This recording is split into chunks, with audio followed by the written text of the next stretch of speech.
जय हिंद मेरे शेर सैनियों, और आप सभी का स्वागत है आपके अपने YouTube चैनल प्रीतम एकेडमी परिवार में। और मैं हूं पंकज कुमार।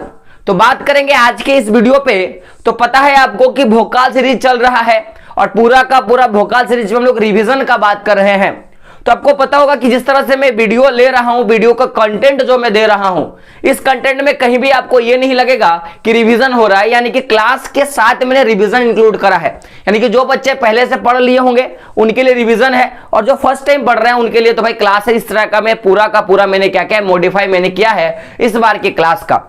तो जब मैंने अगला जो चैप्टर 6 का था, यानी कि साइंस का जो चैप्टर 6 का टॉपिक जो मैंने लिया था, पोषण वाला टॉपिक, जे प्रक्रम का जो पोषण वाला टॉपिक था, तो बहुत सारे बच्चों का कमेंट आया।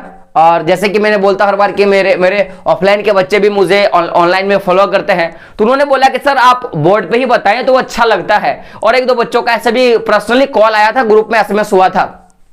तो मैंने देखा कि नहीं बच्चे सही बोल रहे हैं, तो मैं क्या करूंगा कि वो सारा का सारा जिस तरह मैं एसएसटी क्लासेस लेता हूं व्हाइट बोर्ड पे, मैं पूरा का पूरा क्लासेस लेने का मैं क्या करूंगा कोशिश करूंगा। और आई होप वीडियो आपको पसंद आ रहा है। जिस तरह से मैं देख रहा हूं कि अब भोकाल सीरीज का डिमांड बढ़ रहा है, तो ये जो डिमांड बस आप लोगों के लिए बढ़ रहा है। तो आज के इस टॉपिक पे पूरा का पूरा हम लोगों ने पोषण के बाद श्वसन का जो टॉपिक है उसको कंप्लीट करना है। क्योंकि जब हम लोगों ने जे प्रक्रम के बारे में पढ़ा था कि किसी भी जीव को अपने शरीर का या अपने उत्पत्ति को, या मैं बोलूंगा कि जो भी वो क्रिया करता है या जिस तरह की उसकी चीजों की आवश्यकता है अपने बॉडी को ठीक करने के लिए, अपने बॉडी को ठीक से रखने के लिए, जो भी उसको अनुरक्षण की क्रिया करनी होती है, उसके लिए उसको 5 चीजें चाहिए होती है। जिसमें एक हम लोगों ने पोषण पढ़ लिया। अब दूसरा हम लोग क्या पढ़ेंगे, श्वसन में बात करेंगे। क्या करिए श्वसन होता क्या है। तो हम लोगों ने पोषण के बारे में पढ़ लिया था, अब हम लोग श्वसन के बारे में जा रहे हैं। तो उससे पहले जो लोग चैनल पे नए हो, फर्स्ट टाइम इस टॉपिक पे आए हो, मैं क्या बोलूंगा कि चैनल को आप सब्सक्राइब कर लो, ताकि इसी तरह का जो कंटेंट है मैं आपको दूंगा और आप अच्छे से क्या करोगे, रिवीजन कर पाओगे, और साथ में क्या कर पाओगे, एग्जाम के खोपड़ी में छेद कर पाओगे। तो वीडियो को शुरू करने से पहले आज का मोटिवेशनल कोट कि अपनी मंजिल को भुला के जिया तो क्या जिया, कि अपनी मंजिल को भुला के जिया तो क्या जिया, दम है तो उसे पाकर दिखा। कि अपने मंजिल को भुला के जिया तो क्या जिया, दम है तो उसे पाकर दिखा। लिख दे अपनी खून से कामयाबी की लकीर, कि लिख दे अपने खून से कामयाबी की लकीर, और बोल दे उस खुदा को कि दम है तो इसे मिटा के दिखा, दम है तो इसे मिटा के दिखा। तो बात करते हैं श्वसन के बारे में। तो समझिएगा कि श्वसन का अर्थ क्या होता है, कि सबको लगता होगा कि सांस लेना ही श्वसन कहलाता है। लेकिन आखिर हम लोग सांस क्यों लेते हैं, अगर आपने कभी सोचा होगा क्या भाई हम लोग तो सांस लेते हैं, बहुत सारे बच्चे बोलेंगे सर जिंदा रहने के लिए। तो भाई हम लोग खाते भी हैं, सांस भी लेते हैं, और यहां तक कि हम लोग जिंदे भी रहते हैं। तो अगर मान लीजिए कुछ ऐसे भी जीव होते हैं जो श्वसन तो नहीं भी करते होंगे, भाई ऐसे भी जीव हो सकते हैं संसार में जो श्वसन नहीं करते होंगे, तो क्या वो लोग जिंदा नहीं रहते हैं क्या? वो लोग भी जिंदा रहते हैं। लेकिन अगर एक आधार देखा जाए कि आखिर श्वसन है क्या, तो आपको पता होगा कि जो भी चीजें हम लोग खाना जो भी खाते हैं, या जिस भी तरह का हम लोग पोषक तत्व लेते हैं भोजन के माध्यम से, जो भी पोषक तत्व लेते हैं, तो उस पोषक तत्व को अगर केवल पोषक तत्व हमारे शरीर में जाए तो क्या उससे केवल ऊर्जा उत्पन्न हो सकता है क्या? आप बोलोगे नहीं। तो उस जो भी हम लोगों ने पोषक तत्व लिया, उस पोषक तत्व को ऊर्जा में बदलने का काम कौन करता है? श्वसन करता है। यानी कि सीधा सा एक चीज जान लो कि केवल अगर जड़ जो है, यानी कि पौधों का केवल जड़ क्या करे कि भोजन को पत्तियों तक लेके जाए। सुनिएगा मैं क्या बोलना चाहता हूं, कि जड़ केवल क्या करे, पौधों का जो जड़ होता है वो केवल पत्तियों तक क्या करे कि भोजन को लेके जाए। यानी कि जो भी आप जल का बात कर लो, या जो भी आप जो जिस तरह का उस लवक मिला, जो भी लवक मिलता है, केवल वो जाइलम के थ्रू से अगर वो पेड़ पे जाए, तो क्या कभी खाना बन सकता है क्या? आप बोलोगे नहीं। तो खाना कब बनता है? जब उसमें प्रकाश संश्लेषण की क्रिया होती है। यानी कि जब मैं बोल सकता हूं कि जो भी खाना है वो ग्लूकोज में टूटा, और टूटने के बाद क्या होता है कि जब तक खाना ग्लूकोज में नहीं टूटता है तब तक वो खाना ही होता है। लेकिन जैसे वो ग्लूकोज में टूट जाता है, टूटने के बाद वो ग्लूकोज क्या करता है, शरीर के हर एक भागों तक पहुंचता है, और जब वो शरीर के अन्य अन्य भागों तक पहुंचता है तो उसमें भी एक प्रोसेस जो है काम करता है।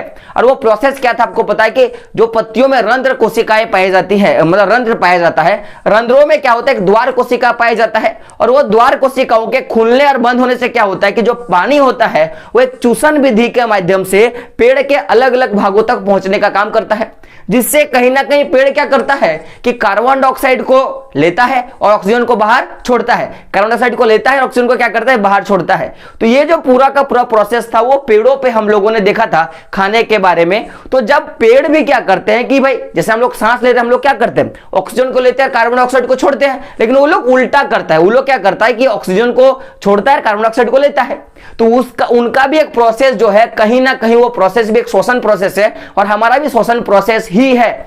लेकिन हमारी जो श्वसन प्रोसेस होता है उसमें क्या होता है कि कोई भी खाद्य पदार्थ का बात कर लो, जो भी खाद्य पदार्थ खाते हैं और उस खाद्य पदार्थ के अंदर जो भी पोषक प्रक्रम होता है, जो भी हम लोगों ने जैसे मुंह में खाया, मुंह में चबाया, जो भी लार एंजाइम होगा, जो एमाइलेस होगा, वो जिस तरह का प्रोसेस किया, फिर ग्रासिका के माध्यम से वो हमारे जिस भी भाग पे गया, फिर लास्ट में हम लोग देखते हैं अग्नाशय वगैरह होता वो क्या होता है कि मैं बोलूंगा कि जो बड़ी आंत होता है उसके बाद गुदा के माध्यम से क्या होता है कि वो जो मल होगा वो बाहर हो जाता है। तो पूरा का पूरा जो पोषण प्रक्रम था हमारे बॉडी का, तो उस पोषण प्रक्रम के द्वारा क्या होता है कि कोशिका क्या करता है, उन पोषक तत्वों का, जो भी खाद्य पदार्थ में जो भी पोषक तत्व है उनका क्या करता है, उपयोग करता है।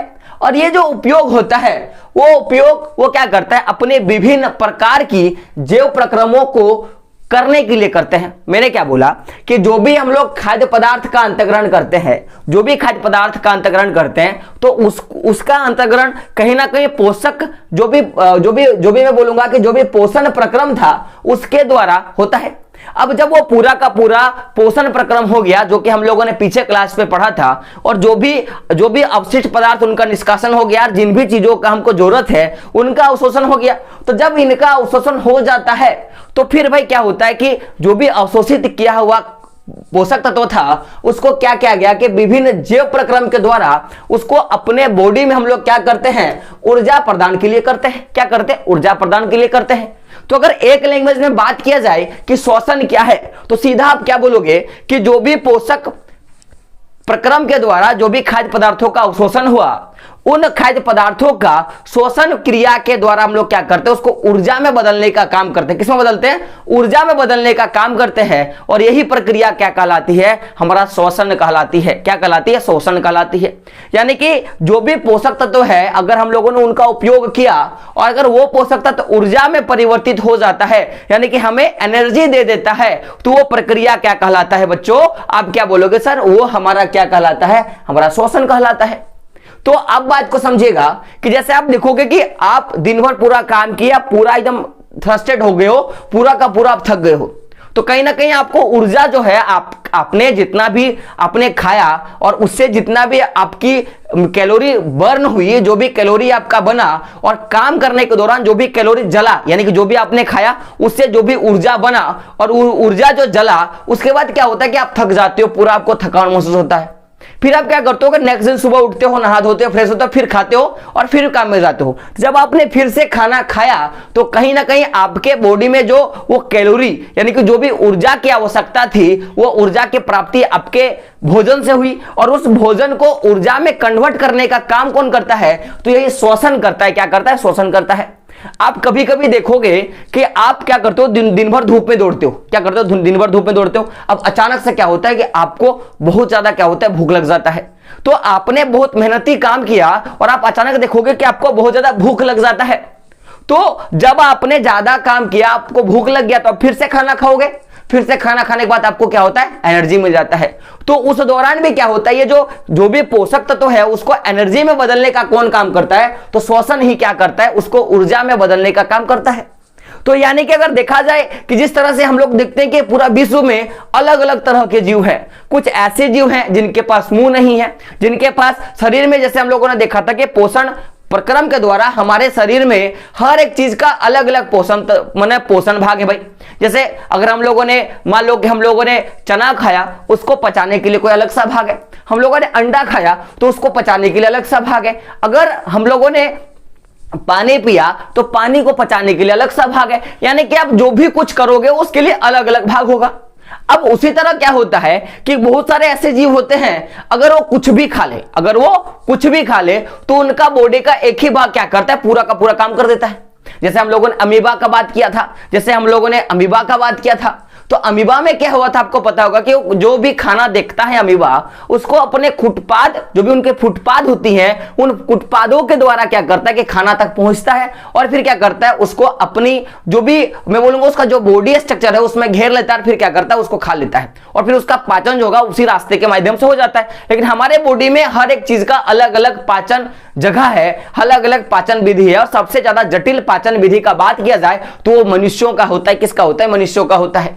तो हम लोगों ने देखा कि जो भी हम लोग जैव प्रक्रम के द्वारा जो भी चीजें हम लोग खाते हैं उसको श्वसन विधि के द्वारा क्या करते हैं, उसको ऊर्जा प्रदान करने के लिए उपयोग लाते हैं। भाई आप समझिएगा कि जितने जीव उतना तरह का ऊर्जा में वस्तु को या उत्पाद जो भी पोषक तत्व है उसको बदलने की विधि होगी। यानी कि मैं बोलूंगा अगर जीवों में ऊर्जा उत्पादन की अगर मैं विधि का बात की मैंने जीवों में अगर मैं ऊर्जा उत्पादन के बारे में बात करूं तो क्या होगा कि जितने भी जीव होंगे, जितने प्रकार के जीव होंगे उतने प्रकार के क्या होते हैं, मैं बोल सकता हूं कि क्या होता है कि जो भी श्वसन का विधि होगा वो अलग अलग तरह का होगा। जैसे हम लोगों ने एक कोशिक जीवों के बारे में हम लोगों ने देखा, हम लोगों ने बहुकोशिक जीवों के बारे में देखा कि वो किस तरह से क्या करते हैं कि श्वसन का पाचन मैं बोलूंगा पोषण का कार्य करते हैं। तो उसी तरह जिस तरह पोषण का कार्य अलग अलग होगा तो श्वसन का भी कार्य क्या होगा, अलग अलग होगा। तो एक कोशिकल में भी अलग होगा और बहुकोशिक में भी क्या होगा, अलग अलग होगा। लेकिन अगर देखा जाए तो जैसे कि जो भी हम लोग श्वसन करते हैं, श्वसन में जो भी ऊर्जा का उत्पादन होता है उसका कुछ ना कुछ जो तरीका होता है वो सेम होता है। क्या होता है? सेम होता है। तो वो तरीका किस तरह का सेम होता है उस पर बात करते हैं। तो कुछ जो जीव होते हैं वो क्या करता है कि आपको पता होगा कि जो भी जीव ऑक्सीजन लेता है भाई, जैसे कि आप देखोगे हर एक जीव को श्वसन की जरूरत होती है। श्वसन का क्या करता है, वो श्वसन का उपयोग करता है और जो भी खाद्य पदार्थ को ग्रहण करने के बाद क्या हुआ कि उससे जो भी उसको पोषक तत्व मिला उस पोषक तत्व को क्या करता है, वो ग्लूकोज में बदलता है। क्या करता है? ग्लूकोज में बदलता है। और ग्लूकोज में बदलने के बाद क्या करता है, उस ग्लूकोज को पूर्णतः क्या करता है, उपयोग करता है। उस ग्लूकोज को पूर्णतः क्या करता है, उपयोग करने का काम करता है। और जब उस ग्लूकोज का पूर्णतः उपयोग हो जाता है तो वो ग्लूकोज किस में बदल जाता है, कार्बन डाइऑक्साइड में बदल जाता है। और कार्बन डाइऑक्साइड में बदलने के साथ साथ क्या होता है, उसमें वो जल में भी क्या होता है, विखंडित हो जाता है। और ये जो पूरा का पूरा प्रोसेस होता है वो किसमें होता है, श्वसन में होता है। तो श्वसन में क्या होता है कि पहला तो इसमें ऑक्सीजन का उपयोग होता है और जो भी आप लोगों ने पोषक तत्व ग्लूकोज में बदला उस ग्लूकोज का क्या होता है, कार्बन डाइऑक्साइड में पूर्णतः क्या होता है, परिवर्तन किया जाता है और उसके साथ साथ क्या बनता है, जल बनता है। और ये जो पूरा का पूरा ग्लूकोज का कार्बन डाइऑक्साइड में और जल में जो विखंडन होने का जो विधि है वो पूरा का पूरा किस में आता है, श्वसन में आता है। तो क्वेश्चन पूछा जाता है कि ग्लूकोज श्वसन में किसमें बदलता है, तो आप क्या बोलोगे, कार्बन डाइऑक्साइड और जल में बदलता है। किसमें? कार्बन डाइऑक्साइड और किसमें बदलता है, जल में बदलता है। तो ये तो पहला नंबर का क्वेश्चन आपका फिक्स हो गया। अब आप समझिएगा कि जिस तरह से हम लोग देखते हैं कि कुछ जीवों में जो श्वसन का विधि होता है वो ऑक्सीजन का उपयोग करके ग्लूकोज को पूर्णता से क्या किया जाता है कि कार्बन डाइऑक्साइड में उपयोग करके और जल में परिवर्तित क्या करता है कि श्वसन करता है और अपना ऊर्जा जो है, जो भी जितना भी उसको ऊर्जा की आवश्यकता होती है उसको प्राप्त कर लेता है। हाँ या ना? आप बोलोगे हाँ। आप समझिएगा उसी तरह कुछ अन्य जीव भी होते हैं, उस तरह कुछ अन्य जीव भी होते हैं जिनका पोषण का जो पथ होता है, पोषण का जो पथ होता है वो क्या करते हैं, दूसरे पोषण पथ का उपयोग करता है और वो क्या करता है कि अपना ऊर्जा प्राप्त करता है। तो बहुत सारे ऐसे भी जीव होते हैं जैसे कि हम लोगों को अगर ऊर्जा चाहिए तो हम लोग को ऑक्सीजन जरूरी होता है, हमारे श्वसन में ऑक्सीजन जरूरी होता है। लेकिन कुछ कुछ ऐसे जीव होते हैं जिनको ऑक्सीजन का जरूरी नहीं होता है। क्या होता है, उसको ऑक्सीजन का जरूरत नहीं होता है। तो मैंने क्या बोला कि कुछ ऐसे जीव होते हैं जो क्या करते हैं, ऑक्सीजन का उपयोग करके, ग्लूकोज का उपयोग करके और ग्लूकोज को क्या करते हैं, कार्बन डाइऑक्साइड में और जल में परिवर्तित करके क्या करते हैं, अपना ऊर्जा प्राप्त कर लेते हैं। लेकिन कुछ ऐसे जीव होते हैं जो केवल ग्लूकोज को कार्बन डाइऑक्साइड में परिवर्तित करके क्या करता है कि मैं बोलूंगा कि अपना ऊर्जा प्राप्त कर लेता है। तो ऐसे जो जीव होते हैं, ऐसे जो जीव होते हैं वो किस तरह से करते हैं, हम लोग उस के बारे में भी हम लोग बात करेंगे। तो कुछ लोग क्या करते हैं ऑक्सीजन की उपस्थिति में भी क्या करते हैं, अपना श्वसन करते हैं। और कुछ लोग ऐसे भी होते हैं जो बिना ऑक्सीजन की उपस्थिति में भी क्या करता है, श्वसन करता है। तो बात करते हैं कि ऐसे कब होता है। तो आपने ये पूरा का पूरा आपको ये डायग्राम दिख रहा होगा जो मैंने बनाया है।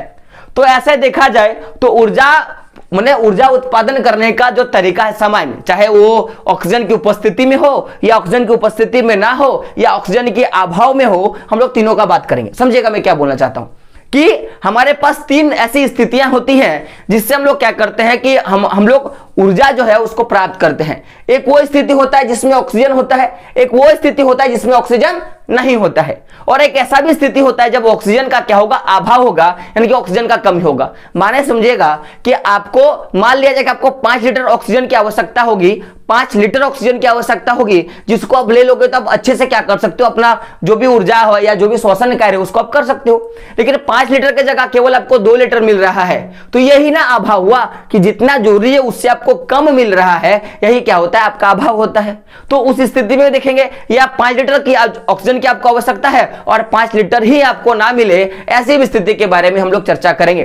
तो समझिएगा कि इसको हम लोगों ने 3 चरण पे बांटा है। कितने चरण पे? पहला चरण, दूसरा चरण और तीसरा, यह है तीसरा चरण। मैंने यहाँ पे दूसरा ही लिख दिया है, और ये जो तीसरा चरण है, इन 3 चरणों में हम लोगों ने पूरा का पूरा भाग को बांटा है। यानी कि एक ऐसा जिसमें क्या होगा, मैं बोल सकता हूं कि एक ऐसा जिसमें ग्लूकोज माने जिसमें ऑक्सीजन होगा, एक ऐसा जिसमें ऑक्सीजन नहीं होगा, और एक ऐसा जिसमें ऑक्सीजन का अभाव होगा। तो बेसिकली देखा जाए कि जो भी जीव पोषण करता है, जो भी जीव पोषण करता है, और पोषण करने के बाद वो क्या करता है, ग्लूकोज उत्पादन करता है। क्या करता है? ग्लूकोज उत्पादन करता है। और ग्लूकोज का आपको सूत्र भी याद होगा, C6H12O6, इसका जो पूरा का पूरा सूत्र है।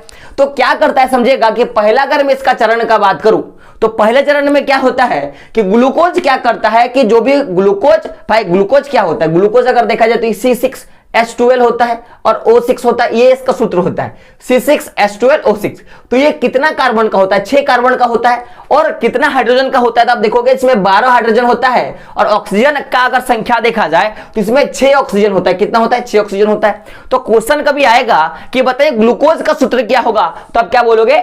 C6H12O6। पूछेगा कि ग्लूकोज में कितने कार्बन होते हैं, तो 6 कार्बन अणु होता है। हाइड्रोजन कितने अणु होते हैं हाइड्रोजन के, तो क्या बोलोगे? 12 हाइड्रोजन का अणु होता है। और ऑक्सीजन का कितना होता है, तो 6 होता है। अब बात को समझिएगा मैं क्या बोलना चाहता हूं कि पहले चरण में क्या होता है कि जो भी ग्लूकोज होगा, सुनिएगा, ग्लूकोज जो भी होगा, तो ग्लूकोज में कितने कार्बन है भाई? 6 कार्बन है। तो जो भी ग्लूकोज होगा वो क्या करेगा कि वो 6 कार्बन, सुनिएगा, 6 कार्बन, क्योंकि देखिए यहाँ पे 6 कार्बन का ग्लूकोज होता है, तो 6 कार्बन ग्लूकोज क्या करता है कि वो 3 कार्बन अणु वाला क्या होता है, पाइरुवेट में विखंडन होता है। समझिएगा, पूछा जाता है कि ऊर्जा का पहला चरण क्या होता है, तो आप क्या बोलोगे कि ग्लूकोज भाई 6 क्या होता है, 6 कार्बन वाला होता है। और ये 6 कार्बन किस में टूटता है, तो 3 कार्बन अणु में क्या होता है, टूट जाता है। होता तो 6 है लेकिन टूटता कितना में है, 3 कार्बन अणु में क्या होता है, टूटता है। और ये जो पूरा का पूरा प्रोसेस होता है, इसको क्या बोलते हैं हम लोग, इसको क्या बोलते हैं, बदलता किसमें, पाइरुवेट में बदलता है। अब पूछा जाता है कि भाई ग्लूकोज का 6 कार्बन वाला अणु का 3 कार्बन वाले पाइरुवेट में जो विखंडन है, ये प्रक्रम क्या कहलाता है, या ये प्रक्रम कहां होता है, तो ये जो प्रक्रम है ये कहां पे होता है, कोशिका द्रव्य में होता है। कहां पे होता है, कोशिका द्रव्य में होता है। तो समझिएगा मैंने क्या बोला कि सबसे पहला काम क्या हुआ कि ग्लूकोज जो है, क्या है, ये जो ग्लूकोज है, ग्लूकोज किस में बदलता है, पाइरुवेट में बदलने का काम करता है। यानी कि ग्लूकोज में कितने कार्बन अणु है, आप देखोगे 6 कार्बन अणु। तो ये जो 6 कार्बन अणु है वो किस में बदलता है, तो पाइरुवेट में बदलता है। और तब जब ये पाइरुवेट में बदला तो फिर ये कितना बदलता है, तो 3 कार्बन अणु के साथ बदलता है, और साथ साथ में किसमें बदलता है, कि जल में बदल जाता है। तो क्वेश्चन आता है कि जब ग्लूकोज का कोशिका द्रव में श्वसन क्रिया होता है, तो श्वसन क्रिया के दौरान ये पाइरुवेट में जब बदलता है तो ये कितने कार्बन अणु में बदलता है, तो 3 कार्बन अणु में क्या होता है, बदल जाता है। ये तो पहला का पहला प्रोसेस हो गया भाई, ये तो पहला चरण हम लोगों ने बात किया। तो बात करेंगे दूसरा चरण में क्या होता है। दूसरा चरण पे हम लोग बात करने वाले हैं, किस पे बात करेंगे, दूसरा चरण पे बात करेंगे। तो समझिएगा ये दूसरा चरण जो होता है हमारा, ये जो दूसरा चरण होता है हम लोग उस पे बात करते हैं। तो दूसरा चरण में क्या होता है, समझिएगा कि पहला एक ऐसा स्थिति होगा जब ऑक्सीजन नहीं होगा। समझिएगा कि पहला एक ऐसा स्थिति जब श्वसन होगा और उस समय ऑक्सीजन नहीं होगा, उसका हम लोग बात करते हैं। समझिएगा कि अगर हम लोग बात करेंगे कि पहला स्थिति तो क्या बना कि ग्लूकोज जो है पायरुवेट में चेंज हुआ, तो जब ये पायरुवेट में चेंज होता है उसके बाद एक ऐसा स्थिति जब क्या हो कि ऑक्सीजन ना हो, उस समय का बात करते हैं। तो जब ऑक्सीजन नहीं होगा तो पायरुवेट किस में बदलेगा, तो ये इथेनॉल में बदलेगा, और किस में बदलेगा, तो कार्बन डाइऑक्साइड में बदलेगा भाई। तो जब भी ग्लूकोज बर्न होगा, जब ग्लूकोज जलेगा ऊर्जा उत्पादन करने के लिए श्वसन विधि के दौरान, तो हमेशा वो कार्बन डाइऑक्साइड ही देता है। देखो अब जैसे एक सिंपल सा बात है कि अब अगर देखा जाए सिंपल सा फंडा कि अब हम लोग सांस ले रहे हैं, तो भाई ऑक्सीजन की उपस्थिति में सांस ले रहे हैं, तो फिर क्या होगा, क्या होगा, हमें जो भी सांस हम लोग लेते हैं वो तो ऑक्सीजन गया, लेकिन बाहर क्या करते हैं, तो जो भी कैलोरी ऊर्जा हम लोगों ने खाया है, जो भी हम लोगों ने कैलोरी ऊर्जा बर्न बनाया है, उसको क्या करता है कि ऑक्सीजन जब उसमें जाता है तो क्या वो जलता है, क्योंकि आपको पता है कि ऑक्सीजन क्या करता है, जलाने का काम करता है, आपको पता होगा ना। ऑक्सीजन की मैं बोलूंगा कि उसका रिएक्शन कैसा है, उसका क्या काम है, तो आपको पता होगा कि जब तक ऑक्सीजन नहीं होता है तब तक कोई भी वस्तु जलती नहीं है। तो जब शरीर में ऑक्सीजन गया तो जो भी खाना हम लोगों ने खाया उस खाने के पोषक तत्वों को क्या करता है, जलाने का काम करता है। तो क्या किया गया कि ऑक्सीजन की उपस्थिति में क्या होता है, खाना जलता है, लेकिन जब ऑक्सीजन नहीं रहेगा तब भी क्या होगा कि पायरुवेट जो है वो जलेगा, लेकिन तब वो किसके रूप में परिवर्तित होगा, तो वह इथेनॉल के रूप में परिवर्तित होगा। किसके रूप में, इथेनॉल के रूप में। और इथेनॉल के साथ साथ क्या होगा कि कार्बन डाइऑक्साइड के रूप में क्या होगा, बदलेगा। क्या होगा, कार्बन डाइऑक्साइड के रूप में बदलेगा। तो समझिएगा क्वेश्चन आता है कि ये जो प्रक्रिया होता है कि बिना ऑक्सीजन का, यानी कि जब ऑक्सीजन है ही नहीं, जब ऑक्सीजन है ही नहीं, तो जब ये जो परिवर्तन देखा गया, तो ये जो परिवर्तन का जो क्रिया होगा वो कब होता है, तो ये परिवर्तन का जो प्रक्रम है, तो जब किण्वन बनता है, कब, जब किण्वन बनता है। और ये किण्वन कब बनता है, तो जब हम लोग बोलेंगे कि जब हम लोग ईस्ट बनाते हैं, तो ईस्ट बनाने के समय क्या होता है, ये प्रक्रम काम आता है, और तब क्या बनता है, इथेनॉल तथा क्या बनता है, कार्बन डाइऑक्साइड बनता है। तो समझिएगा मैंने क्या बोला कि ये तो हमारा पहला प्रक्रम हुआ कि ग्लूकोज से ये पायरुवेट में चेंज हुआ। और अगर ये हम लोग बात करेंगे कि जब ऑक्सीजन नहीं रहेगा, यानी कि ऑक्सीजन की अनुपस्थिति में बात करेंगे, तो ये कब, ये जब बोलेंगे ऑक्सीजन की अनुपस्थिति में, तो मैंने क्या बोला था, कुछ ऐसे भी जीव होते हैं जो ऑक्सीजन के बिना उपस्थिति में भी क्या करते हैं, श्वसन करते हैं और अपने आप को ऊर्जा क्या करते हैं, प्रदान करवाते हैं। तो ऐसे जीव जो भी इस तरह का काम करता है, हम लोग बोलेंगे कि वो एक तरह का किण्वन प्रोसेस के द्वारा करता है। और किण्वन प्रोसेस में क्या होता है कि जो भी पायरुवेट, जो भी ग्लूकोज पायरुवेट में चेंज हुआ, अब ये पायरुवेट कैसे चेंज होगा, तो इथेनॉल में और कार्बन डाइऑक्साइड में। किसमें, इथेनॉल में और कार्बन डाइऑक्साइड में। तो इथेनॉल और कार्बन डाइऑक्साइड में जब चेंज होगा तो फिर ये किसमें बदलेगा भाई, ये ऊर्जा तो उत्पन्न करेगा ही ना, ऊर्जा तो उत्पन्न करेगा ना। और तब ये जो तीन अणु वाला, ये तीन अणु वाला जो पायरुवेट बना, ये बाद में जब ऊर्जा दे देगा किसको, ईस्ट को, तो तब ये किसमें बदल जाएगा, तो दो कार्बन अणु में बदल जाएगा। किसमें बदल जाएगा, दो कार्बन अणु में बदल जाएगा। अब ध्यान सुनिएगा मैं क्या बोलना चाहता हूं कि जब ग्लूकोज पायरुवेट में चेंज हुआ तो ये कहां चेंज हुआ, कोशिका द्रव्य में चेंज हुआ भाई, जहां पे बोलोगे कि पोषण को जरूरत है, या मैं बोलूंगा कि ऑक्सीजन भी वहां पे गया, यहां पे चेंज हुआ। उसके बाद क्या होता है कि ऑक्सीजन की अनुपस्थिति में अगर देखा जाए कि अगर ऑक्सीजन नहीं है, मैंने बोलूंगा कि जब ऑक्सीजन नहीं है तो उस समय क्या होता है कि ये जो पायरुवेट है ये इथेनॉल में और कार्बन डाइऑक्साइड में और साथ साथ में किसमें, ऊर्जा में बदलता है। और ये जो कार्बन होगा ये कितना का बदलेगा, तो ये दो अणु में बदलता है। कितना अणु में बदलता है, दो अणु में बदलता है। तो क्वेश्चन क्या क्या आता है कि अगर ऑक्सीजन की अनुपस्थिति में अगर लोग श्वसन का बात करें तो वो कौन करता है, तो जब हम लोग ईस्ट बनाते हैं ना, तो ईस्ट बनाने का जो किण्वन विधि होता है, उस किण्वन विधि के दौरान क्या होता है, ये जो पूरा प्रोसेस होता है। तो हम लोगों ने एक तो बात कर लिया कि ऐसा स्थिति जब क्या हो, ऑक्सीजन ना हो, तो ये जो प्रक्रम है जो ऑक्सीजन की अनुपस्थिति में हुआ, ये जो प्रक्रम है जो ऑक्सीजन की अनुपस्थिति में हुआ, तो ये जो पूरा का पूरा प्रक्रम है इसको हम लोग क्या बोलेंगे, अवायवीय श्वसन बोलेंगे। क्या बोलेंगे, अवायवीय श्वसन बोलेंगे। तो क्वेश्चन आता है कि अवायवीय श्वसन क्या है, तो अब क्या बोलोगे कि बिना ऑक्सीजन की उपस्थिति में अगर क्या होगा कि जो भी पायरुवेट है वो पायरुवेट किसमें बदलेगा, इथेनॉल में और कार्बन डाइऑक्साइड और ऊर्जा में बदलेगा।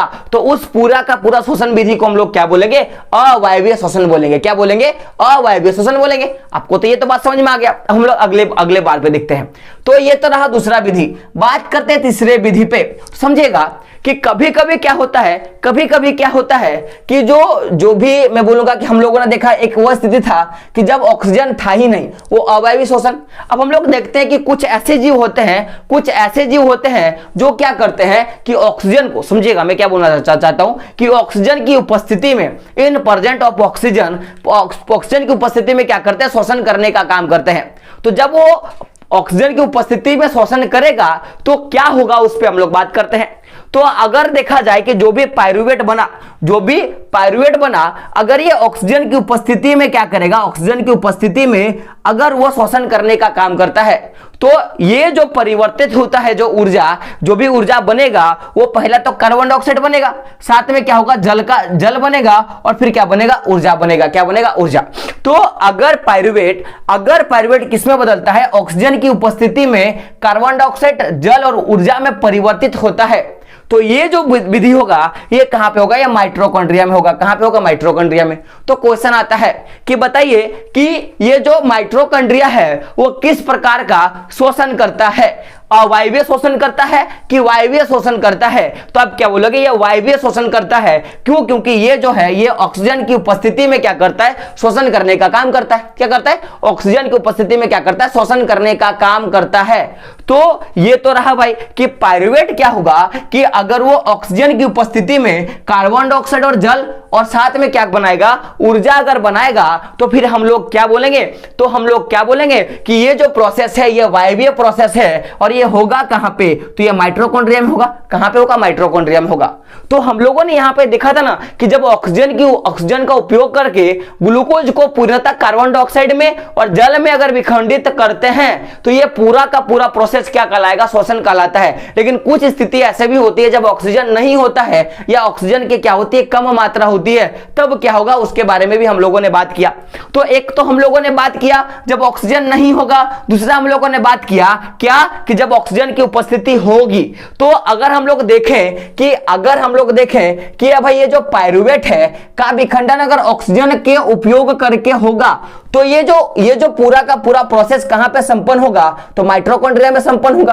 तो ये जो माइटोकॉन्ड्रिया में संपन्न हुआ, सुनिएगा मैं क्या बोलता हूं कि ये जो पायरुवेट जो ऑक्सीजन का उपयोग करके माइटोकॉन्ड्रिया में क्या किया, अपना ऊर्जा उत्पन्न करने का काम किया, अपना ऊर्जा बनाया, तो तब यह प्रक्रम क्या करेगा, सुनिएगा। जिस तरह से हम लोगों ने देखा कि यहां पे क्या होता है कि जो यहां पे क्या होता है कि ये जो तीन कार्बन अणु वाला पायरुवेट बदलता है तो ये 2 कार्बन में बदल जाता है।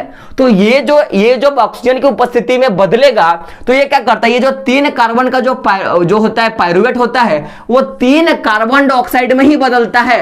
गौर कीजिएगा, ये 3 कार्बन जो पायरुवेट होता है वो 3 कार्बन डाइऑक्साइड में ही बदलता है और तभी क्या होता है, और साथ में क्या करता है, ये जल देता है। तो ये जो पूरा का पूरा प्रोसेस किसमें हुआ, वायु की उपस्थिति में हुआ, इसीलिए इसको क्या बोलते हैं हम लोग, वायवीय शोषण बोलते हैं। क्या बोलते हैं, वायवीय शोषण बोलते हैं। तो पूछा जाएगा कि वायवीय शोषण के दौरान क्या होता है, तो क्या बोलोगे, ये जो पायरुवेट होता है वो किसमें बदलता है, तो ये कार्बन डाइऑक्साइड में, जल में और ऊर्जा में क्या होता है, बदल जाता है। जल में कार्बन डाइऑक्साइड में और ऊर्जा में क्या होता है, बदलता है। तो ये तो बात रहा कब का, कि जब ऑक्सीजन होगा। लेकिन कभी कभी ऐसा भी देखा गया कि ऑक्सीजन का अभाव है, यानी कि ना ज्यादा मात्रा में ऑक्सीजन है और ना ही कम है, यानी कि बीच वाली स्थिति। जैसे कि मैंने आपको 5 लीटर वाला ऑक्सीजन की मैंने बात करी, तो ये क्रिया जो होगा, ये क्रिया कब होता है, इस पे हम लोग बात करते हैं। तो अक्सर ये जो मैं बोलूंगा कि ऑक्सीजन के अभाव में ये जो क्रिया देखा गया है, श्वसन का ये जो क्रिया देखा गया है, ये दरअसल हमारे मांसपेशियों में देखा जाता है। जैसे कि देखोगे जो धावक होते हैं, यानी कि जो दौड़ते हैं, या आप ही क्या करते हो, रनिंग करते हो, तो आप देखोगे कि आप जब ज्यादा देर तक दौड़ देते हो तो आपके जो पैर का जो गांठ होता है उसमें दर्द होना शुरू होता है, उसमें पेन आना शुरू हो जाता है। तो ये जो दर्द और पेन आया, तो ये एक्चुअली इसी अवायवीय शोषण के कारण ही, मैं बोलूंगा अवायवीय तो नहीं बोल सकता हूं, यानी कि हम लोग बोलेंगे कि ऐसा शोषण जिसमें क्या हुआ कि मैं बोलूंगा कि ऑक्सीजन का क्या हो, अभाव हुआ हो, उस स्थिति में होता है। यानी कि ये जो प्रोसेस है, कौन सा प्रोसेस, जो ऑक्सीजन के अभाव में हुआ है, इसको हम लोग वायवीय शोषण भी बोल सकते हैं और इसको अवायवीय शोषण भी बोल सकते हैं। तो कभी क्वेश्चन आएगा कि वायवीय और अवायवीय शोषण का एक सम्मिलित उदाहरण बताएं, तो आप क्या बोलोगे कि हमारे पेशियों का हमारे पेशियों में जो श्वसन होता है उस श्वसन को हम लोग क्या बोलेंगे, वायवीय और अवायवीय श्वसन बोलेंगे। कारण समझेगा कि पहला बात तो भाई ये ऑक्सीजन, आप समझेगा मैं बोलना क्या चाहता हूं कि एक से लेके अगर मैं बात करूं 5 तक के गिनती का, अगर मैं बात करूं 1 से लेके 5 तक के गिनती का, तो 2 3 4 और ये होता है 5, ये क्या होता है 5। तो अगर ये 2 और ये 2 को देखा जाए तो ये 2 मान लेते हैं ऐसा कि जब ऑक्सीजन नहीं है, और ये 2 मान लेते हैं कि जब ऑक्सीजन है, तो ये बीच वाला कैसा हो गया, या तो इसमें है या तो इसमें नहीं है, ऐसा स्थिति आ गया। तो ये जो होगा ये ऑक्सीजन की अभाव वाला स्थिति होगा, या तो इसमें ऑक्सीजन होगा या तो ऑक्सीजन नहीं होगा। तो जब हमारी कोशिकाओं में, जब हमारी पेशिया कोशिकाओं में क्या होगा, श्वसन होगा, तो उस दौरान क्या होगा कि हमारे गांठों में क्या आता है, ऐंठन आता है, आपको पता होगा। तो ये जो ऐंठन आता है ये एक्चुअली लैक्टिक अम्ल के कारण आता है। किसके लिए आता है, लैक्टिक अम्ल के कारण आता है। चूंकि ऊर्जा तो बनेगा, तो ये जो ऊर्जा होता है वो कितना कार्बन वाला बनता है, तो ये 3 कार्बन अणु वाला क्या होता है, ऊर्जा बनता है। तो क्वेश्चन क्या आएगा कि सबसे पहले ऑक्सीजन के अभाव में ये जो पूरा का पूरा ऊर्जा जो उत्पादन होता है वो ईस्ट में होता है। ऑक्सीजन की अनुपस्थिति में कहाँ होगा, ईस्ट में, और ऑक्सीजन जब रहेगा तो कहां पे होगा, माइटोकॉन्ड्रिया में, और ऑक्सीजन जब नहीं रहेगा तो वो कहां पे होगा, हमारी पेशीय कोशिकाओं में। तब ये कितना कार्बन अणु बदलेगा, 3 कार्बन अणु में बदलता है। यहां तक तो कोई दिक्कत नहीं होना चाहिए। अब आप समझिएगा कि अगर हम लोग देखा जाए चौथा चरण का बात करें, तो जो भी पेशीय कोशिका होता है, ये क्या करता है, ऑक्सीजन के अभाव में क्या करता है कि पायरुवेट को, समझेगा, पायरुवेट का जो 3 कार्बन वाला अणु है वो किस में बदलता है, तो लैक्टिक अम्ल में बदल जाता है, और साथ साथ में क्या करता है, ऊर्जा उत्पन्न करता है। तो ऐसे स्थिति में क्या होता है कि हमारे गांठों में वो जो लैक्टिक अम्ल होता है वो जाके रह जाता है।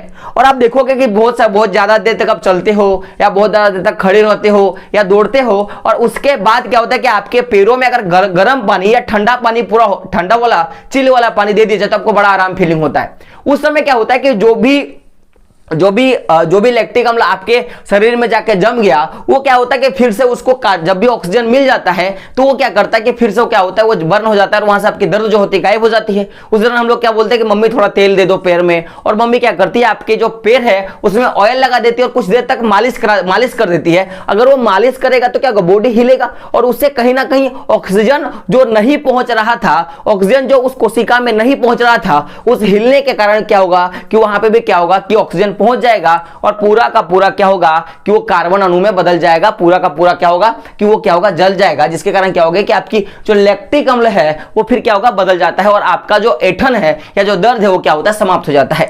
तो अगर कभी क्वेश्चन आएगा, सुनिएगा यहां से किस तरह का क्वेश्चन बन सकता है। पहला क्वेश्चन कि जो ग्लूकोज पायरुवेट में बदलता है तो ये कहां पे बदलता है, तो भाई कोशिका द्रव्य में बदलता है। और ये जो हम लोगों ने देखा कि ऑक्सीजन की अनुपस्थिति में ऐसे जीव है जो श्वसन करते हैं, तो ऐसे जीव कैसे होते हैं, ईस्ट होते हैं। अगर बोला जाए कि ये कौन सा विधि है तो किण्वन का विधि होगा। शराब बनाने का जो विधि होता है किण्वन का विधि होता है। अब अगर देखा जाए कि ऑक्सीजन की उपस्थिति में तो हमारे माइटोकॉन्ड्रिया में होता है, और ये कब होगा, जब कार्बन डाइऑक्साइड और जल में बदलेगा, और ये माइटोकॉन्ड्रिया में होता है, और ऑक्सीजन के अभाव में हमारी पेशियों में होगा, और ये लैक्टिक अम्ल क्या देगा, और ऊर्जा देगा। तो यहां तक तो कोई दिक्कत नहीं है। लेकिन अब एक बात गौर करते होंगे कि हम लोगों ने यहां पे 2 चीजों के बारे में बात किया, एक अवायवीय शोषण और एक वायवीय शोषण। तो इसका अंतर जो है वो बहुत ज्यादा पूछा जाता है, तो हम लोग बात करेंगे इसके अंतर के बारे में। क्या करेंगे, इसके हम लोग अंतर के बारे में हम लोग बात करेंगे। तो चूंकि आपको पता होगा भाई लिख लिख के बताना पड़ रहा है, तो वीडियो को पॉज करना पड़ेगा, ठीक है, और फिर से मुझे लिखना पड़ेगा, और फिर वीडियो क्या करना पड़ेगा, शूट करना पड़ेगा के बारे में। तो शोषण जो होता है वो 2 प्रकार का होता है। एक वो शोषण जिसको हम लोग क्या बोलते हैं, वायवीय शोषण, और एक वो शोषण जिसको हम लोग क्या बोलते हैं, अवायवीय शोषण। तो इसका अंतर जो है हम लोग स्पष्ट करेंगे, क्योंकि ये जो क्वेश्चन है आपके एग्जाम से पूछा जाता है कि वायवीय शोषण क्या है और इसमें क्या होता है, क्या नहीं, कहां होता है, उदाहरण बताइए, इस तरह की सारी चीजें जो है होती हैं। तो पूरा का पूरा मैं बोलूंगा उदाहरण जो है मैं लेने वाला हूं, या अंतर जो हूं मैं लेने वाला हूं, जिससे आपका वो जो अभी डायग्राम हम लोगों ने पढ़ा वो क्या हो, पूरा का पूरा क्लियर हो जाए। तो समझिएगा कि अगर हम लोग बात करें वायवीय, तो वायवीय का ही मतलब होता है वायु की उपस्थिति में। तो ये जो वायवीय शोषण होता है ये ऑक्सीजन की उपस्थिति में होता है। किसकी उपस्थिति में, ऑक्सीजन की उपस्थिति में होता है। तो पूछा जाएगा कि वायवीय शोषण कहां होता है, तो आप क्या बोलोगे, ऑक्सीजन की उपस्थिति में होता है। लेकिन अगर बात करें हम लोग अवायवीय शोषण का, तो ये कहां पे होगा, तो ये ऑक्सीजन की अनुपस्थिति में होता है, यानी कि ऑक्सीजन नहीं होता है। अगर कोई आपको बता रहा है कि वायवीय शोषण वायु की उपस्थिति में होता है तो वो गलत है। क्योंकि देखिए वायु में आपको हर एक तरह के गैसेस मिलेंगे। आप देखो हीलियम मिल जाएगा, आप देखो आपको कार्बन डाइऑक्साइड मिल जाएगा। तो मान लिया जाए कि कोई एक गैस का मिश्रण है और उस गैस में केवल ऑक्सीजन नहीं है, बाकी सारे के सारे गैस हैं, तो क्या वो वायवीय श्वसन कहलाएगा क्या? वो कहलाएगा क्या? आप बोलोगे नहीं।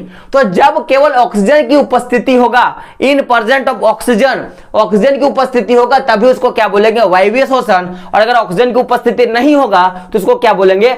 अवायवीय श्वसन। अगर ऑक्सीजन की उपस्थिति होगा तो क्या बोलेंगे? वायवीय श्वसन, और उपस्थिति नहीं होगा तो क्या बोलेंगे? अवायवीय श्वसन। अब आगे बढ़ते हैं तो समझिएगा कि हम लोगों ने क्या देखा कि जो यह वायवीय श्वसन हो रहा था, इसमें ग्लूकोज का क्या होता है? पूर्ण विखंडन होता है। क्या होता है? ग्लूकोज का पूर्ण विखंडन होता है। लेकिन इसमें क्या होता है? ग्लूकोज का पूर्ण विखंडन नहीं होता है। हम लोग क्या बोल सकते हैं यहाँ पे? ग्लूकोज का क्या होता है?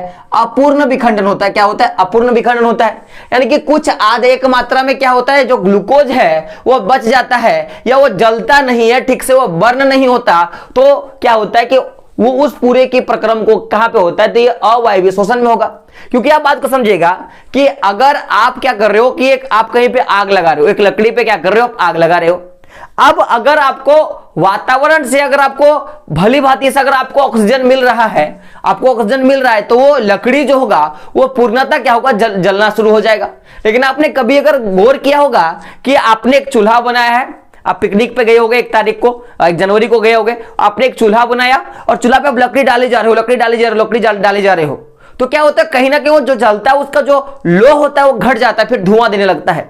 तो ऐसा कब होता है? वो ऐसा तभी होता है कि जब हम लोगों ने क्या किया, ज्यादा मात्रा में लकड़ी ठूस दिया और उस लकड़ी को, जो लकड़ी जल रहा है, उसको जलने के लिए जितना पर्याप्त मात्रा में ऑक्सीजन चाहिए उतना ऑक्सीजन उसको ना मिल रहा हो। या आपने कभी घर में पहले जमाने में होता था लालटेन आपने जलाया होगा, तो लालटेन में आप क्या करते होगे कि लालटेन को अगर आप ऐसे ढक देते होगे तो क्या वो बंद हो जाता है। या आप एक मोमबत्ती जलाना और उसमें क्या करना है, कैसे करें, गिलास रख देना, तो क्या होगा? पूरा का पूरा कुछ देर तक जलेगा, फिर वो क्या होगा? बंद हो जाएगा। कारण क्या है कि जितना देर उस एरिया में ऑक्सीजन रहा वो जब तक जला तब तक वो क्या होगा? जलेगा दीपक, या जो भी आप मोमबत्ती जलेगा, और जैसे वो ऑक्सीजन खत्म क्या होगा? दीपक भी क्या होगा? बुझ जाएगा। तो अगर देखा जाए तो जब ग्लूकोज कब अवायवीय श्वसन में अगर ग्लूकोज का विखंडन होगा तो पूर्ण विखंडन नहीं होगा, अपूर्ण विखंडन होगा। कुछ मात्रा में क्या होगा? जो ग्लूकोज है वो क्या हो जाएगा? बचा रह जाएगा, पूरी तरह से क्या होगा? उसका जो दहन जो है वो नहीं हो पाएगा। ये तो दूसरी बात था। तीसरा क्या होता है कि जब भी वायवीय श्वसन होगा और वायवीय श्वसन में जब भी ग्लूकोज का विखंडन होगा, तो जो ग्लूकोज के विखंडन के बाद इसमें क्या बनता है? तो कार्बन डाइऑक्साइड बनता है और साथ में जल बनता है। और जल बनने के साथ क्या होता है कि जो ऊर्जा है इसमें मुक्त होता है। मैंने क्या बोला कि जब भी वायवीय श्वसन होगा और उसमें जो ग्लूकोज का जब विखंडन होगा, तो ये जो विखंडन हुआ इसमें कार्बन डाइऑक्साइड भी बनेगा, जल भी बनेगा, और साथ में क्या बनेगा? ऊर्जा बनेगा, और ऊर्जा क्या होगा? विमुक्त होगा। लेकिन अगर बात किया जाए अवायवीय श्वसन में, तो इसमें क्या होता है कि जो ग्लूकोज का जब अपूर्ण विखंडन होगा या ग्लूकोज ठीक से नहीं जलेगा, तो फिर क्या होगा? इसमें एक तो इथेनॉल बनेगा, और आपने देखा होगा लैक्टिक अम्ल, जो हम लोगों ने पेशीय श्वसन हम लोगों ने देखा, तो पेशीय श्वसन में क्या होता है कि ग्लूकोज जो है पूरी तरह से उसका विखंडन नहीं हो पाता है। तो उसके कारण क्या होगा कि लैक्टिक अम्ल बनेगा, और या फिर क्या बनेगा? कार्बन डाइऑक्साइड तो बनता ही है, और ऊर्जा तो क्या होगा? मुक्त होगा ही।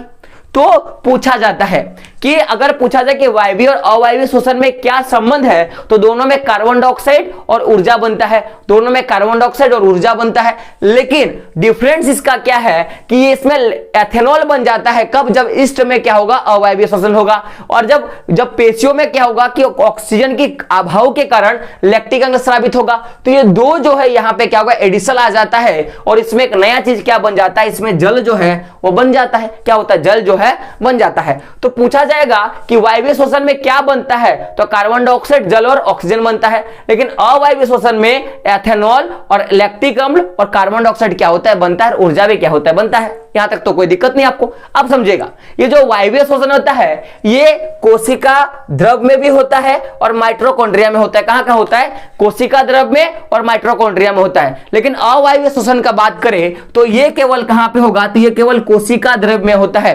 कहां पे? कोशिका द्रव में होता है। तो पूछा जाता है कि वायवीय श्वसन कहां पे होता है, तो ये कोशिका द्रव में भी होता है और माइटोकॉन्ड्रिया में भी होता है। लेकिन अगर बात करें अवायवीय श्वसन का, तो ये केवल किस में होगा? ये केवल कोशिका द्रव में होता है। कहां पे होता है? कोशिका द्रव में। अब आप समझिएगा कि ये जब वायवीय शोषण हो रहा है तब भी ऊर्जा बन रहा है, और अवायवीय शोषण हो रहा है तब भी ऊर्जा बन रहा है, यानी कि दोनों विधियों में तो ऊर्जा बन रहा है। आपने देखा कि यहाँ पे भी ऊर्जा बन रहा है, यहाँ पे भी ऊर्जा बन रहा है, और आप देख सकते हो कि यहाँ पे भी क्या बन रहा है, ऊर्जा बन रहा है।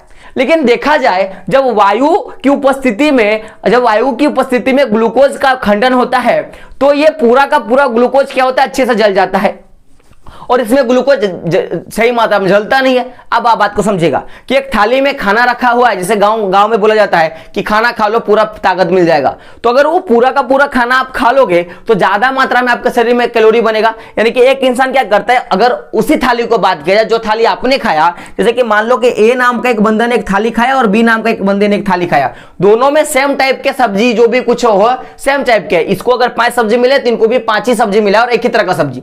तो इसने क्या किया, ए ने क्या किया कि पूरा थाली को चट कर दिया, लेकिन बी ने पूरा थाली को चट नहीं किया। तो बताओ ग्लूकोज ज्यादा तो इसके पास ना रहेगा।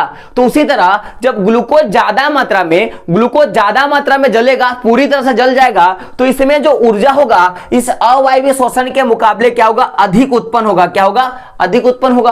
और इसमें क्या होगा कि वायवीय शोषण के मुकाबले इसमें क्या होगा, ऊर्जा जो है कम उत्पन्न होगा। कारण क्या है कि ग्लूकोज का यहाँ पे पूर्ण रूप से दहन नहीं हुआ है। तो क्वेश्चन आता है कि बताएं किसमें ज्यादा मात्रा में ऊर्जा क्या होता है, उत्पन्न होता है, वायवीय शोषण में कि अवायवीय शोषण में। तो अब क्या बोलोगे, वायवीय शोषण में क्या होता है, ऊर्जा उत्पन्न होता है। भाई कितना ऊर्जा उत्पन्न होता है, बहुत सारे स्टूडेंट पूछेंगे सर कितना ऊर्जा उत्पन्न होता है। तो देखिएगा रसगुल्लो, ऊर्जा का मैं बात करूं तो अगर वायवीय शोषण में देखा जाए तो इसमें 26 एटीपी, यानी कि 26 क्या होता है, 26 एटीपी ऊर्जा उत्पन्न होता है। और एटीपी का फुल फॉर्म पता होगा, एडिनोसिन ट्राई फॉस्फेट होता है। और ये जो हम लोग जो भी ऊर्जा को उत्पन्न करते हैं, जो ग्लूकोज जो ऊर्जा में बदलता है, वास्तव में ऊर्जा ये एटीपी में बदलता है। तो ये इस विधि में कितना 36 एटीपी बनता है, और अवायवीय शोषण में कितना होता है, देख सकते हो 2 एटीपी बनता है। कितना एटीपी बनता है, 2 एटीपी बनता है। तो इतना ज्यादा अंतर है, यानी कि सोच सकते हो कि हम लोग क्या करते हैं, वायवीय शोषण करते हैं, यानी कि एक दिन में कितना ऊर्जा जो हम लोग खत्म कर देते हैं, सोच के आप देख सकते हो। तो पूछा जाता है वायवीय शोषण में कितना एटीपी ऊर्जा बर्न होता है, कितना कैलोरी ऊर्जा उत्पन्न होता है, तो 36 कैलोरी के आसपास में, और अवायवीय में कितना होता है, 2 कैलोरी के आसपास में क्या होता है, यानी कि 2 एटीपी के आसपास में क्या होता है, ऊर्जा जो है उत्पन्न होता है। तो ये तो रहा दोनों चीजों के बारे में। तो ये वायवीय शोषण कहां पे होता है, ये माइटोकॉन्ड्रिया में। और माइटोकॉन्ड्रिया किसमें पाया जाता है, मानवों में पाया जाता है, मानव में पाया जाता है। तो इसीलिए क्या होगा कि इसका उदाहरण क्या हो जाएगा, मानव हो जाएगा। और इसका उदाहरण क्या हो जाएगा, इसका उदाहरण क्या हो जाएगा, इष्ट हो जाएगा। क्या हो जाएगा, इष्ट हो जाएगा। तो वायवीय शोषण मानव में पाया जाता है, और अवायवीय शोषण कहां होता है, इष्ट में पाया जाता है। ये पूरा का पूरा तो आपने समझ लिया। और अवायवीय और वायवीय शोषण का उदाहरण क्या है, आपको पता होगा, जो हमारे पेशियों में जो ऑक्सीजन क्या बोलूंगा कि जो श्वसन होता है उसमें। तो हम लोगों ने यहां पे एक एटीपी लिया कि सर एटीपी, यानी कि एटीपी बनता है, ऊर्जा जो है एटीपी में बनता है। तो हम लोग थोड़ा बात कर लेते हैं कि एटीपी क्या होता है, क्योंकि एटीपी से भी क्या होता है, क्वेश्चन आते हैं। तो मैं इसको मिटाता हूं, उससे पहले क्या करो, आप एक बार इसको लिख लो अच्छे से। तो बात करेंगे एटीपी के बारे में कि एटीपी क्या होता है। तो देखिएगा, जिस तरह से हम लोग किसी वस्तु को खरीदने के लिए क्या करते हैं, मुद्रा यानी कि पैसा क्या करते हैं, उपयोग करते हैं। उसी तरह हमारे जो शरीर में जो भी ऊर्जा उत्पादन होता है, तो उस ऊर्जा को बनाने का, या हम लोग बोल सकते हैं कि उस वस्तु को खरीदने के लिए जैसे पैसे की आवश्यकता होता है, उसी तरह हमारे बॉडी में जो ऊर्जा है उसको बनाने का कौन काम करता है, एटीपी करता है। तो यानी कि हम लोग बोल सकते हैं कि एटीपी एक प्रकार का क्या है, ऊर्जा का क्या है, मुद्रा है। क्या है, ऊर्जा का मुद्रा है। और ये क्वेश्चन पूछा जाता है कि ऊर्जा का मुद्रा किसे कहा जाता है, तो आप क्या बोलोगे, एटीपी को कहा जाता है। क्या बोलोगे, एटीपी को कहा जाता है। अब बात को समझिएगा, अगर हम लोग बात करें कि एटीपी का निर्माण कैसे होता है, और एटीपी का फुल फॉर्म क्या होता है, एडिनोसिन ट्राइफॉस्फेट, है ना। तो अगर बात करें कि एटीपी कैसे बनता है, तो आपको पता होगा कि हम लोग श्वास लेते हैं, तो श्वसन प्रक्रम के द्वारा जो भी ऊर्जा बनता है, उस ऊर्जा का उपयोग पहले हम लोग कैसे करते हैं कि उसको एडीपी के द्वारा करते हैं, एडीपी के रूप में। और तथा क्या करते हैं, जो भी कार्बनिक फास्फेट जो हमारे शरीर में बना, उससे क्या होता है कि एटीपी का अणु जो है बनता है। तो पूछा जाता है कि एटीपी कैसे बनता है। तो एटीपी जो बनता है वो पहले तो एडीपी, पहले जो भी ग्लूकोज होता है वो पहले एडीपी और अकार्बनिक फास्फेट के रूप में परिवर्तित होता है। और जब एटीपी का और अकार्बनिक फास्फेट को मिलाया जाता है, जब भी उसको मिलाया जाता है तो फिर क्या बनता है, एटीपी अणु बनता है। क्या बनता है, एटीपी अणु बनता है। अब आप समझिएगा कि ये जो एटीपी अणु होता है ये एक प्रकार का क्या होता है, शरीर के लिए ईंधन का काम करता है। यानी कि जैसे अगर आप देखोगे कि आप मोटर बाइक चला रहे हो तो उसमें पेट्रोल क्या होता है, ईंधन होता है, यानी कि फ्यूल होता है। आप अगर रेल चल रहा है तो उसमें बिजली क्या करता है, ईंधन का काम करता है। अगर वो डीजल वाला हो तो वो डीजल ईंधन का काम करता है, अगर कोयला वाला हो तो कोयला उसमें ईंधन का काम करता है। तो ईंधन का काम क्या होता है, जलना, और दूसरे को क्या करना, ऊर्जा देना। तो एटीपी क्या करता है, खुद जलता है और जलने के बाद क्या करता है कि जो भी हम लोग क्रिया करते हैं, जो भी अन्य क्रिया करते हैं उसके लिए क्या करता है, वो ईंधन का कार्य करता है। जैसे जो भी ट्रेन होता है, जो भी मैं बोलूंगा कि जो भी कोयले से चलने वाली ट्रेन होती है उसमें जब तक कोयला नहीं डालोगे तो क्या होगा, चलेगा नहीं। आपको स्पीड करना है तो और ज्यादा कोयला देना पड़ेगा, लेकिन जितना आपको स्पीड करना पड़ेगा आपको उतना ज्यादा क्या डालना पड़ेगा, कोयला डालना पड़ता है। तो उसी तरह जो भी एटीपी होता है तो शरीर का जो भी अन्य क्रिया है उस क्रिया को करने के लिए क्या करता है, ईंधन का काम करता है। तो एटीपी को एक प्रकार का ईंधन भी कहा जाता है। तो एक तो एटीपी को ऊर्जा का मुद्रा कहा। बनता कैसे, तो पहले जो भी ग्लूकोज होता है वो एडीपी और अकार्बनिक फास्फेट के रूप में होता है, और जब इसका हम लोग चेंज करते हैं और बॉडी में जब वो जाता है तो क्या बनता है, एटीपी के रूप में कोशिका और माइटोकॉन्ड्रिया में जाकर क्या होता है, इसका विखंडन जो है हो जाता है। तो बात करिए तो सारी चीजें, तो आप अगर देखोगे तो ये जो एटीपी बना यानी कि शरीर के अंदर ये ईंधन के रूप में काम किया। तो ये जो शरीर के अंदर जो काम किया यानी कि एटीपी जो कोशिकाओं के अंदर काम किया, तो ये जो काम करने का जो पूरा प्रोसेस है उसको क्या बोलेंगे, अंतररोष्मीय बोलते हैं। क्या बोलते हैं, अंतररोष्मीय क्रिया बोलते हैं। तो पूछा जाता है कि एटीपी यानी कि ये जो एटीपी है पहले तो एडीपी और अकार्बनिक फास्फेट से जो एटीपी बना, तो इसके बनने की क्रिया क्या है, तो आप क्या बोलोगे, अंतररोष्मीय क्रिया। क्या बोलोगे, अंतररोष्मीय क्रिया जो है कहा जाता है। तो ये जो एटीपी कोशिकाओं के अंदर होने वाली जो अंतररोष्मीय क्रियाओं का क्या करता है, परिचालन करता है। तो भाई ये अंतररोष्मीय क्रियाओं का परिचालन क्या है, तो अंतररोष्मीय, देखो अंतररोष्मीय से क्या बनता है, अंतररोष्मीय यानी कि शरीर के अंदर के लिए जो भी ऊर्जा की आवश्यकता होगी उसका संचालन कौन करता है, मैं बोलूंगा पूरा का पूरा एटीपी करने का काम करता है। तो अब क्वेश्चन आता है कि सर ये भाई अंतररोष्मीय जो क्रिया है वास्तव में ये होता क्या है। तो हम लोग एक उदाहरण लेते हैं। जैसे आपको पता है एक बैटरी होता है, बैटरी में कहां पे ऊर्जा होता है, बैटरी के बाहर ऊर्जा होता है कि बैटरी के अंदर ऊर्जा होता है। आप क्या बोलोगे, सर बैटरी के अंदर क्या होता है, ऊर्जा होता है। तो ये बैटरी का जो ऊर्जा होता है उसका उपयोग हम लोग कैसे करते हैं, उसका हम लोग यांत्रिक ऊर्जा के रूप में करते हैं। जैसे मोटर हो गया, मोटर को चलाने के लिए करते हैं, या तो प्रकाश ऊर्जा के लिए करते हैं, उसमें क्या करते हैं, बैटरी होगा उसमें बल्ब जला देते हैं तो उसमें बल्ब जल जाता है, या फिर हम लोग क्या करते हैं उसको विद्युत ऊर्जा के रूप में उपयोग करते हैं। तो बैटरी के अंदर के जितने भी ऊर्जा है उसका उपयोग या तो हम लोग क्या करते हैं, आंतरिक ऊर्जा के लिए करते हैं, प्रकाश ऊर्जा के लिए करते हैं, विद्युत ऊर्जा के लिए करते हैं। तो ये जो सारी चीजें थी वो बैटरी के अंदर की ऊर्जा थी।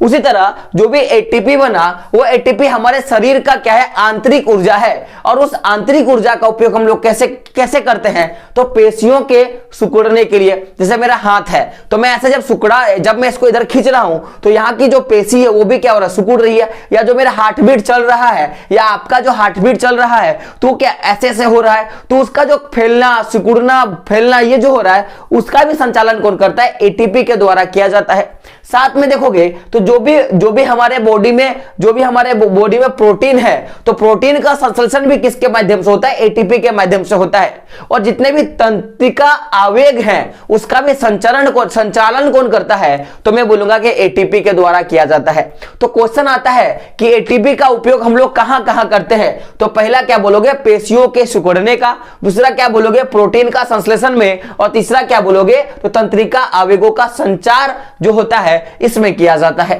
तो यह पूरा का पूरा हम लोगों ने एटीपी के बारे में जान लिया।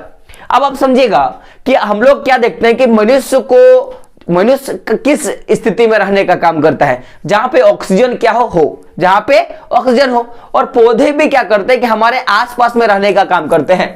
तो थोड़ा हम लोग पौधों में श्वसन के बारे में बात कर लेते हैं कि पौधों में श्वसन जो होता है वो किस प्रकार से होता है, इसके बारे में बात करते हैं।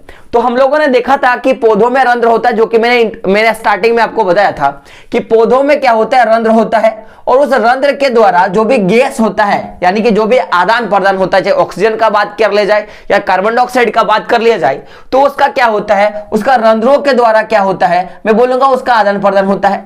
यानी कि अगर मैं बात करूं तो गैसों में जो आदान प्रदान है, यानी कि जो परिवहन का मैं बात करूं, तो पौधों में जो परिवहन है, यानी कि गैसों का जो परिवहन है वो किसके माध्यम से होता है, तो रंध्र के माध्यम से होता है। और रंध्र में क्या होता है, एक द्वार कोशिका होता है, उससे क्या होता है कि रंध्र कभी खुलता है कभी बंद होता है, जिसके कारण क्या होता है कि वेपोराइजेशन क्रिया, जो वाष्पोत्सर्जन क्रिया होती है पौधों में, तो उससे क्या होता है कभी ऑक्सीजन बाहर जाता है और कार्बन डाइऑक्साइड क्या होती है, बाहर आती है।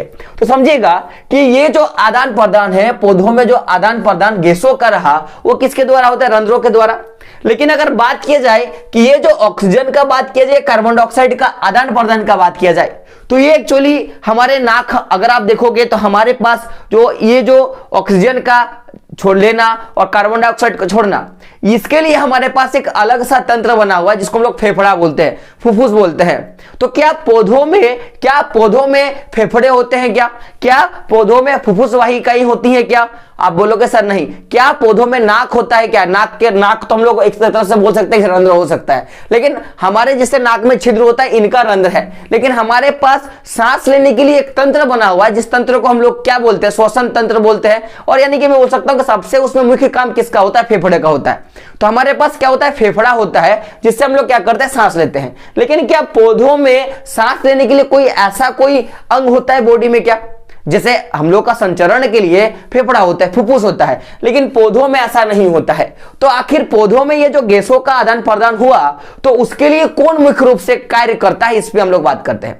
मैंने क्या बोला कि अगर हम लोग सांस ले रहे हैं तो हमारे जो हमारा श्वसन है, यानी कि हम लोग कार्बन डाइऑक्साइड को छोड़े और ऑक्सीजन को जो हम लोग लिए, तो इसमें हमारा एक बॉडी का अंग काम करता है जिसको हम लोग क्या बोलते हैं, फेफड़ा बोलते हैं। तो यहाँ पे केवल लेने का, यानी कि पौधों के अंदर जो ऑक्सीजन है या कार्बन डाइऑक्साइड आने या जाने के लिए रंध्र तो होता है, जैसे हमारा नाक है, लेकिन हमारे अंदर एक फेफड़ा होता है। क्या पौधों में वो फेफड़े होते हैं क्या? आपने देखा है? आप बोलोगे नहीं, यानी कि उसमें नहीं होता है। तो आखिर ये जो ऑक्सीजन का आदान प्रदान हो रहा है, ये किसके माध्यम से होगा? तो ये विसरण के प्रक्रिया के द्वारा होता है। किसके द्वारा होता है? विसरण प्रक्रिया के द्वारा होता है। तो क्वेश्चन पूछा जाता है कि ऑक्सीजन तथा कार्बन डाइऑक्साइड का आदान प्रदान रंध्रों के द्वारा तो होता है, लेकिन मनुष्यों में फेफड़े पाए जाते हैं, जो क्या करता है कि उसको लेने होने का काम करता है। तो पौधों में किसके द्वारा होता है? तो क्या बोलोगे? विसरण प्रक्रिया के द्वारा होता है। किसके द्वारा? विसरण प्रक्रिया के द्वारा। पूछेगा किसके द्वारा, तो क्या हो गया? रंध्र के द्वारा। कौन सा प्रक्रिया के द्वारा? तो क्या बोलोगे आप? विसरण प्रक्रिया के द्वारा क्या होता है कि जो भी ऑक्सीजन है और जो भी कार्बन डाइऑक्साइड होता है, उसका क्या होता है? आदान प्रदान होता है। यहां तक तो क्लियर है? आप बात को समझिएगा। तो अगर हम लोग बात करें पौधों में विसरण प्रक्रिया का, तो यह विसरण प्रक्रिया कहीं भी हो सकता है, कहीं भी हो सकता है। या तो वो कोशिकाओं के अंदर हो सकता है, या वो क्या हो सकता है, कोशिका के बाहर भी, यानी कि मैं बोलूंगा कि बाहर का जो वायु है उसमें भी विसरण प्रक्रिया हो सकता है।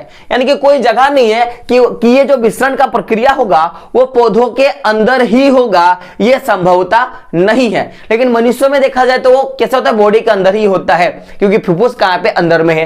तो बात की जाए विसरण प्रक्रिया का, तो ये कहां पे होता है? ये कोई फिक्स जगह नहीं है कि कहां पे होगा, लेकिन एक निश्चित दिशा का बात करें कि जैसे मैंने बोला कि कहां पे होगा पता नहीं, या तो कोशिका के अंदर हो सकता है या कोशिका के बाहर हो सकता है। तो ये किस स्थिति में ऐसा निश्चित है कि वो कोशिका के अंदर होगा, या किस स्थिति में ऐसा है कि वो कोशिका के बाहर हो सकता है? तो अगर बात करें विसरण की दिशा का, तो समझिएगा कि ये पूरा का पूरा डिपेंड कब करेगा? जिस हिसाब से आपका पर्यावरण की जो भी अवस्थाएं हैं उसके अनुसार, और साथ में पौधों की आवश्यकता पर क्या करेगा? डिपेंड करेगा कि विसरण कहां होगा? पौधों के अंदर होगा कि क्या होगा? कोशिकाओं के अंदर होगा कि कोशिका के बाहर होगा? तो पूरा का पूरा किस पे डिपेंड करेगा? एक तो पर्यावरण की अवस्थाओं से, और दूसरा किस पे डिपेंड करेगा? तो पौधों की आवश्यकताओं का। क्या? एक तो पौधों की अवस्थाओं से, और दूसरा क्या करेगा? पौधों की आवश्यकताओं से। तो क्वेश्चन आता है कि बताइए विसरण की दिशा किधर हो सकती है? पौधों में विसरण की प्रक्रिया किस दिशा में हो सकती है? तो आप क्या बोलोगे? वो पूरा का पूरा डिपेंड करेगा पर्यावरण की अवस्थाओं से, और दूसरा किस पे डिपेंड करेगा? तो पौधों की आवश्यकताओं से। पौधों की अवस्थाओं से और पौधों की आवश्यकताओं से क्या करेगा, पूरा का पूरा डिपेंड करेगा। आप बात को समझिएगा। जैसे अगर बात किया जाए तो जैसे आपको पता होगा कि हम लोग दिन को भी सांस लेते हैं हम लोग दिन को भी सांस लेते हैं और रात को भी। क्या दोनों स्थिति में ऐसी होती है कि रात को हम लोग कार्बन डाइऑक्साइड ले रहे हैं और दिन को हम लोग ऑक्सीजन ले रहे हैं? ऐसा कभी कुछ चीजें संभव हो सकती है क्या? आप बोलोगे नहीं। लेकिन पौधों में क्या होता है कि रात्रि में क्या होता है कि आपको पता होगा कि सूर्य तो है नहीं भाई, तो प्रकाश संश्लेषण की क्रिया नहीं हो रही है। तो उस समय क्या होता है कि पौधों का जो मेन काम हो जाता है वो क्या होता है कि कार्बन डाइऑक्साइड का निष्कासन क्या होता है, इनका मुख्य काम है। और इसी का आदान प्रदान ही क्या करते हैं उस समय, क्योंकि उस समय भी वो कार्बन डाइऑक्साइड लेते हैं और ऑक्सीजन को क्या करते हैं, छोड़ते हैं। तो उस समय सबसे बड़ा इनका काम क्या हो गया कि भाई ऑक्सीजन को छोड़ना इनका मुख्य काम हो गया।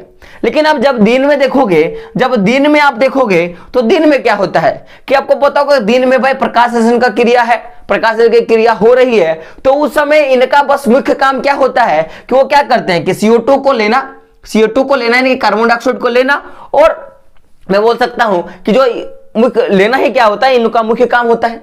यानी कि मैं बोल सकता हूं कि केवल क्या होता है कि यहां इस समय दिन में क्या करता है कि CO2 को क्या करते हैं, ये लोग शरीर से कभी नहीं निकालते हैं, क्योंकि CO2 के कारण ये क्या करते हैं, ये अपना ऊर्जा बना पाते हैं, अपना पोषण कर पाते हैं। लेकिन इस समय बात किया जाए तो इनका सबसे ज्यादा मुख्य काम क्या होता है, तो O2 जो है, O2 यानी कि ऑक्सीजन है, उसको निकालना ही क्या होता है, इनका मुख्य काम होता है। तो अवस्था के हिसाब से जो भी पर्यावरण की अवस्था होगा उसके हिसाब से क्या करते हैं, अपने आप को चेंज कर देते हैं। जैसे कि रात्रि में क्या है, कार्बन डाइऑक्साइड नहीं, मतलब प्रकाश संश्लेषण की क्रिया नहीं है, तो ये क्या करते हैं, ये कार्बन डाइऑक्साइड को निकालना इनका मुख्य काम होता है। लेकिन सुबह क्या होता है, जैसे प्रकाश संश्लेषण मिल गया, क्लोरोफिल में खाना बना, तो इनका मुख्य काम क्या हो जाता है कि O2 को निकालना क्या होता है, इनका मुख्य काम होता है। तो ये तो पूरा का पूरा हम लोगों ने बात किया कि पौधों में यानी कि पादप में किस तरह का श्वसन प्रक्रिया होता है, यानी कि श्वसन में बोल सकता हूं या मैं बोल सकता हूं कि जिस तरह का परिवहन होता है, वायु का परिवहन होता है, उस परिवहन के बारे में हम लोगों ने बात किया। तो कल का जो क्लास रहेगा इसमें हम लोग बात करेंगे जो जीव है, उन जीवों में किस तरह का श्वसन के लिए परिवहन अंग होता है, उसके बारे में हम लोग पूरा का पूरा डिस्कशन करेंगे। तो आई होप कल का वीडियो देखते हैं कैसा लगा, और आज का वीडियो आपको थोड़ा उठपटा लगा होगा, क्योंकि साइंस का वीडियो मुझे लगता है कि पहली बार आपको देखने के लिए मिला होगा मेरे से, और वो किसमें, बोर्ड में। तो दोस्तों वीडियो को क्या करें, अगर अच्छा लगा तो लाइक करें और कमेंट में बताएं कि क्या प्रॉब्लम है आपका, ताकि मैं प्रॉब्लम क्या करूं, दूर कर पाऊं। तो दोस्तों मिलते हैं अगले वीडियो में, तब तक के लिए जय हिंद, जय भारत और आपका दिन शुभ हो।